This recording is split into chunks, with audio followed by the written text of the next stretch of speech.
And we're very delighted to see Harry Cole here. Very Mike good morning Graham to you. in the How flesh. nice to see you. Welcome. Normally do Zoom. We do. What a treat this is. I know, isn't it lovely? What a beautiful day for it as well. I was just thinking that. It's stunning, isn't it? Now, your newspaper, The Sun, has been quite sort of complimentary about Rachel Reeves this morning, the leader column. I come to say I don't entirely agree with them. I don't know that this is going to work. I don't think it's... That's why we're here, Mike. Yeah, you know, we didn't agree to disagree. Indeed, I don't think that, that one, it will ever happen. We've already had 22 years of talking about getting Heathrow third runway. I don't think it's necessary. And if it does come, it won't come for another 25 years. I am inclined to agree with you on all of that. I mean, look, when the government does things we agree with and we like, we say so. Right. But now it's the feet to the fire moment, isn't it? Now you've got to do this. Yeah. All of the things she said yesterday, great, crack on, brilliant, love it, do it. But if this stuff was easy, it would have been done by the last Labour government 15 years ago. Right. None of this stuff is hard, and I think the crucial thing the government have got to realise is that they haven't now won the battle. Right. They haven't won the battle on planning. They haven't won the battle on growth. This is now the sort of start of the conversation, and now they've actually got to see this through. So, look, great speech, good stuff. Whatever. Right. Do we believe it? You're sceptical. That's the I'm problem. sceptical. Because they say... Now we've got to hold their feet to the fire and make sure they actually deliver. Exactly, because they say they're going to do a lot of things, and they've been saying they've been going to do a lot of things since July. Yeah. But there's a lot of things they haven't really done. I agree. Look, I think the government has been in a bit of a mess. We have talked until the cows come home about that. I think this is look. If they have now realised they have cocked it up so far, and they're now changing the narrative, changing the tone, changing the positivity, changing the whole attitude to the country, they spent 6 months basically talking down Britain. Yes.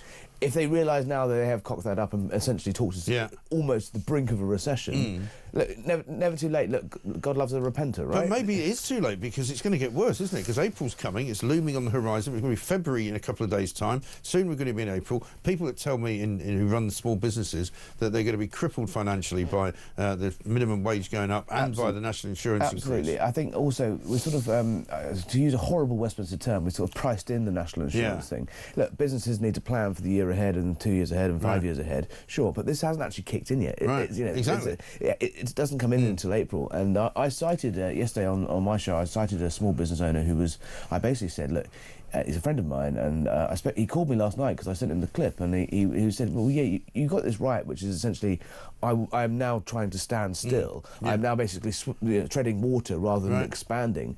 But exactly the point you made is it's going to get worse, and it actually sort of, reality hasn't quite kicked in yet. And if you think, the government has shot business confidence and footfall and sort of hiring to a standstill before the actual money's even left their bank accounts. Exactly. So I do think there's something there, but on the speech and on the sort of change in tone and on the change of direction, look, if they actually do it, it should be welcomed. But our job is now to make sure they actually do it. Yeah. Well, I've got a clip here from Never Mind the Ballots, which is... What a show, Mike, what a show. You must come on one day. I should do that, really. We could do like a sort of return the favour thing. We could, absolutely. Get Jeremy Kyle along. Kyle, yeah, well, he's we could call it Clash of the Titans or something. Yeah, we could call it something like that. You couldn't make Clash of the Titans yesterday. His train was late. Oh, no. Darren Jones, Chief Secretary of the Treasury, who's effectively the sort of Deputy Chancellor, isn't he? Yeah, I mean, a very smooth, silky man. He is a very smooth, silky man. He's also a vegan, though, which slightly troubles me. He didn't tell me that before. No, slightly troubles me. He did not tell me that. Anyway, you weren't that nice to him, though. Let's have a look. I'm always nice. You've increased taxes, you've pushed borrowings to the absolute limit, you've destroyed business confidence, you killed growth. This is all panic, isn't it? This is a good case to sack the Chancellor. Oh, complete rubbish. Come on, look, you saw today a strong Chancellor in control of the agenda for this country. Really? Or a panicking Chancellor pivoting and trying to U-turn? Panicking. You're creating a fiction, Harry. Would you like the job if she... It was a great speech today, setting out this government's agenda, why the plan for change is working, the plan for change that the British people voted for, with a historic landslide for a Labour government. We're getting on with the job of the change that we promised in delivering, and that is a great thing for the country. He's actually better than her, isn't he?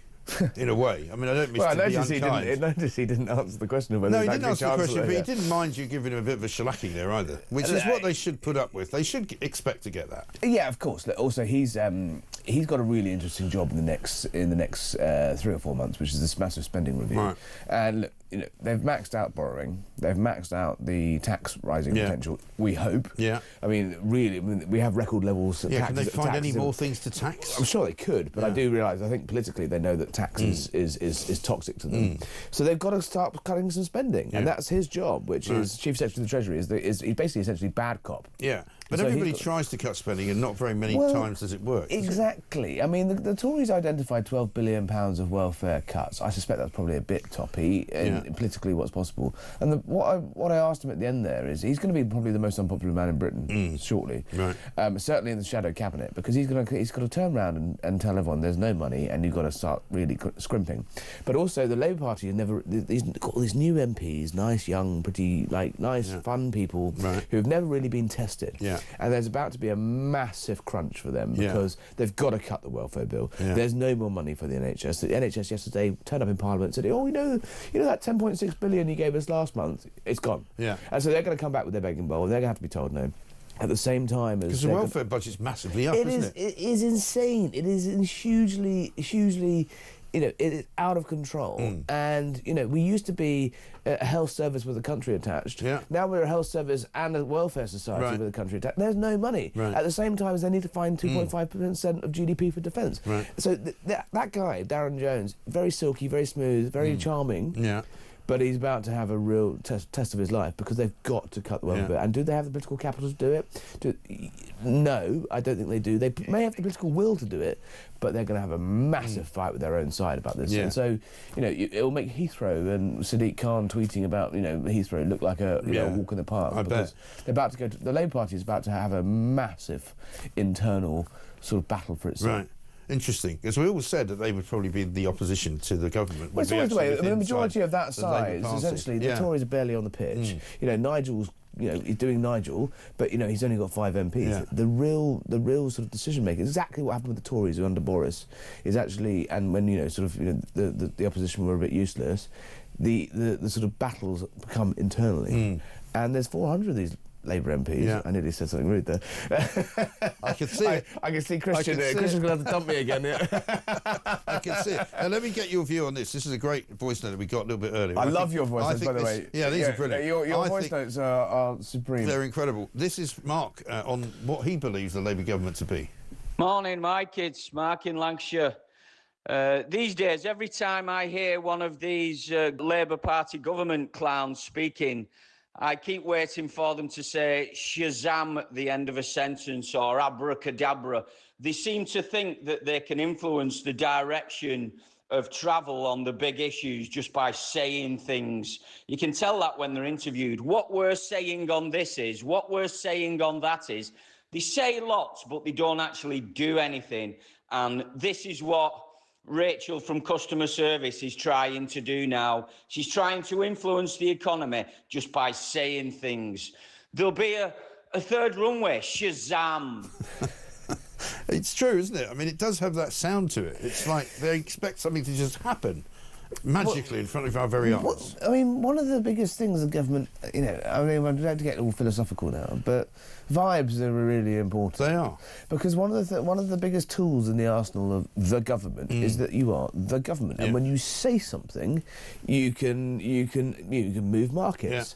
Yeah. You can move, sort of opinion. You can move, you can unblock sort of, different bits of the system. Yeah. And I think what the Labour government have realised is actually they've only now just realising that how important actually what they say is. Because when they came into power, obviously they were playing a nice little, quite cute political game in they're having their massive revenge on 2010 when George Osborne and David Cameron did a very effective, because it was correct, view that basically Gordon Brown didn't necessarily cause the economic crash, but when the economic crash came, he hadn't fixed the roof when the sun was shining, and he was massively overexposed, and we were in the worst possible situation to face that crisis. They made a really, really good fist of that. And Labour have been steaming about that for 15 years, 14 years. And so when they came in, they're like, right, we're going to get our revenge. We're going to trash the Tories. The Tory brand was trashed already. That's why they won the election. Exactly. And they just kept on punching. The guy was on the floor, and they just kept on punching. punching him. And actually, what they didn't realise is that you're now the Chancellor, you're now the Prime Minister, and when you say the country is in the toilet, those words mean something. Yeah, right. And investors went, oh, you know what? Well, the Chancellor's saying the country is... I'm going to swear again. It's going to get worse. He did say it, didn't he? Actually, what the problem was is they trashed the country too far, playing political games. They trashed the country too far. Yeah. They basically, stalled growth. Yeah. They stalled footfall. Look at Christmas. There's meant to be this great big surge of people shopping. There was no retail surge at all. Exactly, and people were worried because the government had been telling them for 3 months the country was screwed. And now Rachel Reeves 2.0 reboot. Comes back and says, last week, wasn't it? And says, exactly, and says, what, everything's brilliant. Yeah. Well, who do we believe? Do we believe Rachel Reeves 1.0 or do we believe Rachel Reeves 2.0? And I think the problem is they probably may have done some serious damage to the economy. So. And also a lot of people... Just with those vibes. And also a lot of people, when she's telling them it's time to be optimistic, are going, well, we were optimistic, but actually the way things have gone, it's made us much more pessimistic. And so we're not really buying the optimism vibe. If you tell everyone everything's... I'm going to swear again. If you tell everyone everything's down the Swanee, people... Up the creek. Yeah, and it might not even be... it's almost subliminal. Yeah. People don't... are you going to hire that extra person? Yeah. Are you gonna think about buying that new car? Right. Or are you gonna maybe install your heat pump? Right. Or, exactly. Like, it's just big decisions that suddenly sort of stalled, and that happens at a household level. That happens at a small business level, and as we're seeing. At a big level, it's going the other way because people are getting fired. Absolutely. Sainsbury's, people are leaving the country. Jobs. Tesco's yesterday had a job. 138 banks closed yesterday, and these things have an impact. Of course they do. Absolutely right. Harry, good to see you. Thank you very much. Lovely to see you. I might come in more often. You should. This is nice. It's I like good. it. It's much better face to face, isn't it? You can see the Monday whites of your eyes. Monday morning's a bit ropey. Monday might be difficult. I get that. But we're near the end of the week. Friday's coming tomorrow. There's an awful lot of businesses on the ropes.